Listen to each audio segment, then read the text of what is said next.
ಎಲ್ಲಾ ಹಾನಿಯಿಂದ ಕೂದಲನ್ನು ರಕ್ಷಿಸುತ್ತೆ. ಬರೀ Amrut noni reach root premium hair oil. Pen drive leak ಮಾಡಿದ್ದು ಕೂಡ ಅಷ್ಟೇ ಅಪರಾಧ ಅಲ್ವಾ? ಅವ್ರ ಮೇಲೆ ಯಾಕೆ ಕ್ರಮ ಆಗ್ತಾ ಇಲ್ಲ ಅಂತ ನೋಡಿ. ಅವ್ರನ್ನ ಬಂಧಿಸಲ್ಲ, ನೋಟಿಸ್ ಕೊಟ್ಟರು ಬಂಧನ ಆಗಲ್ಲ.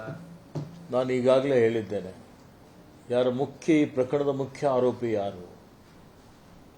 ಮುಖ್ಯ ಆರೋಪಿಗೆ ಶಿಕ್ಷೆ ಆಗಬೇಕಾ ಆಗಬಾರ್ದು ಹೇಳಿ?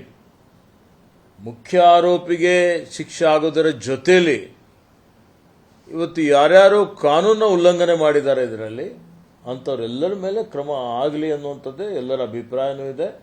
ಅದಕ್ಕೆ SIT ರಚನೆ ಆಗಿದೆ. ಕಾನೂನು ರೀತಿಯ ಕ್ರಮ ಆಗೇ ಆಗ್ತದೆ.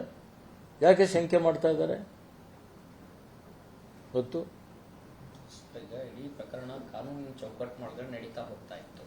ಎಲ್.ಆರ್. ಶಿವರಾಮೇಗೌಡ ಮತ್ತೆ ದೇವರಾಜೇಗೌಡ ಆಡಿಯೋದಲ್ಲಿ DCM DK ಶಿವಕುಮಾರ್ ಅವರು ಮಾತನಾಡಿರುವಂತ ಒಂದು ವಿಚಾರ ಇಟ್ಕೊಂಡು ಇಡೀ ಪ್ರಕರಣ ರಾಜಕೀಯ. ಈಗಾಗಲೇ ಮಾನ್ಯ DK ಶಿವಕುಮಾರ್ ಅವರು ಬಹಳ ಸ್ಪಷ್ಟವಾಗಿ ಹೇಳಿದ್ದಾರೆ, ಇದಕ್ಕೆ ನನಗೆ ಯಾವುದೇ ರೀತಿಯ ಸಂಬಂಧವಿಲ್ಲ ಅಂತ ಹೇಳಿ. ಅದಕ್ಕೇನು ಮುಖ್ಯವಾದಂಥ ವಿಷಯ ಏನಿದೆ? ದೌರ್ಜನ್ಯ ಮಾಡಿದಂಥವ್ರು ಯಾರು? ಇವತ್ತು ಅತ್ಯಾಚಾರ ಮಾಡಿದಂಥವ್ರು ಯಾರು? ಬೇಕಲ್ಲ ಅದು. ಅವ್ರ ಮೇಲೆ ಕ್ರಮ ಆಗಬೇಕು ಅನ್ನೋಂಥದ್ದು ಪ್ರತಿಯೊಬ್ಬರ ಒತ್ತಾಯ ಇರಬೇಕಾ? ಅಥವಾ ಇದನ್ನು ಯಾರು ದೂರು ಕೊಟ್ಟಿದ್ದಾರೆ, ಯಾರು ಇದನ್ನು ಹೊರತಂದಿದ್ದಾರೆ, ಯಾವುದು ಮಹತ್ವ ಇದೆ? ತಪ್ಪು ಮಾಡಿದ್ರೆ ಶಿಕ್ಷೆ ಆಗಬೇಕಾ ಅಥವಾ ಇಲ್ಲ? ಅದು ಚರ್ಚೆ ವಿಷಯನೇ ಇಲ್ಲ. ಅದಕ್ಕೆ ಈಗಾಗಲೇ ಹೇಳ್ತಾ ಇದ್ದೇವೆ, ಈ ವಿಷಯದಲ್ಲಿ ಬೇರೆ ಯಾರಾದರೂ ಕಾನೂನನ್ನು ಉಲ್ಲಂಘನೆ ಮಾಡಿದರೆ ಆ ಕಾನೂನಿನ ಪ್ರಕಾರ ಅವ್ರ ಮೇಲೂ ಕ್ರಮ ಆಗಲಿ. ಆದರೆ ಇವತ್ತು ಅತ್ಯಂತ ಹೀನಾಯವಾದಂಥ ಒಂದು ಕೃತ್ಯ ಇದೆ, ಹೀನಸ್ ಕ್ರೈಮ್. ಆ ಹೀನಸ್ ಕ್ರೈಮಲ್ಲಿ ಯಾರು ಭಾಗಿಯಾಗಿದ್ದಾರೆ ಅಂಥವ್ರ ಬಗ್ಗೆ ಎಲ್ಲರೂ ಕಾನ್ಸಂಟ್ರೇಟ್ ಮಾಡಿ ಅವರಿಗೆ ಶಿಕ್ಷೆಗೆ ಒಳಪಡಿಸುವಂಥ ಒಂದು ಕೆಲಸ ಆಗುವಂಥದ್ದು ಭಾಳ ಇವತ್ತಿನ ಅತ್ಯವಶ್ಯಕವಾದಂಥ ಒಂದು ಕ್ರಮ ಸರ್ಕಾರ ಮಾಡಬೇಕಾಗಿದೆ. ಆ ನಿಟ್ಟಿನಲ್ಲಿ ರಾಜ್ಯ ಸರ್ಕಾರ ಕ್ರಮ ಕೈಗೊಳ್ತಾ ಇದೆ. ಪ್ರಜ್ವಲ್ ವಿದೇಶಕ್ಕೆ ಹೋಗಿದ್ದು ಕಾಂಗ್ರೆಸ್ ನಾಯಕರಿಗೆ ಹೇಳ್ಬಿಟ್ಟೆ ಹೋಗಿದ್ದಾರೆ, ಅವರು ಕಾಂಗ್ರೆಸ್ ನಾಯಕರು ಸಪೋರ್ಟ್ ಮಾಡಿದ್ದಾರೆ ಅಂತ ಪರೋಕ್ಷವಾಗಿ ಅಶೋಕ್ ಆರೋಪ ಮಾಡ್ತಾರೆ ಸರ್. ನೋಡಿ, ಇದು ಯಾರ ಅದಕ್ಕೆ ತಲೆ ಬುಡ ಏನಾದರೂ ಇದೆಯಾ? ಯಾರಾದರೂ ನಂಬ್ತಾರ?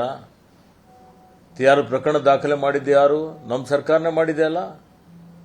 ಪ್ರಕರಣ ದಾಖಲೆ ಮಾಡಿ ತನಿಖೆ ಮಾಡುವಂಥ ರೀತಿಯಲ್ಲಿ ಏನೇನು ಅವಶ್ಯಕತೆ ಇದೆ? ಆರೋಪಿಗಳಿಗೆ ನಾವು ಬೆಂಬಲ ಕೊಡುವಂಥದ್ದು ಆ ಪ್ರಶ್ನೆನೇ ಉದ್ಭವ ಆಗೋದಿಲ್ಲ. ಈಗ ಅದಕ್ಕೆ ಇವರು ಬರೀ ಭಾರತೀಯ ಜನತಾ ಪಾರ್ಟಿಯವರು ಸುಳ್ಳೇ ಸತ್ಯ ಅನ್ನುವಂಥ ರೀತಿಯಲ್ಲಿ ನೂರು ಸಲ ಹೇಳಿ ಬಿಂಬಿಸುವಂಥದ್ದು ಇವರದ್ದು ರೂಢಿಯಾಗಿದೆ.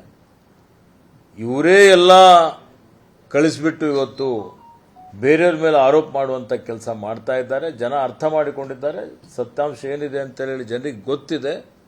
ಈಗ ಲೋಕಸಭೆ ಚುನಾವಣೆಯಲ್ಲಿ ಅವರಿಗೆ ಜನ ಪಾಠ ಕಲಿಸ್ತಾರೆ.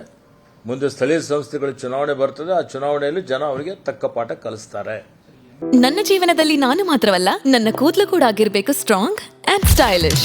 ಬರೀ Amrut noni reach root premium hair oil ನೊಂದಿಗೆ. Reach root premium hair oil. ಅನುಕ್ಷಣದ ಸುದ್ದಿಗಳಿಗಾಗಿ Vistara news YouTube channel subscribe ಮಾಡಿ. ಹೊಸ ಸುದ್ದಿಗಳ ನೋಟಿಫಿಕೇಶನ್ಗಾಗಿ ಬೆಲ್ ಐಕಾನ್ ಕ್ಲಿಕ್ ಮಾಡಿ. ಲೇಟೆಸ್ಟ್ ಅಪ್ಡೇಟ್ಸ್ಗಾಗಿ www.vistaranews.com ವೆಬ್ಸೈಟ್ಗೆ ವಿಸಿಟ್ ಮಾಡಿ. ಅಂಗೈಯಲ್ಲೇ ಜಗತ್ತಿನ ಸುದ್ದಿ ತಿಳಿಯಲು Vistara news Kannada app download ಮಾಡಿ.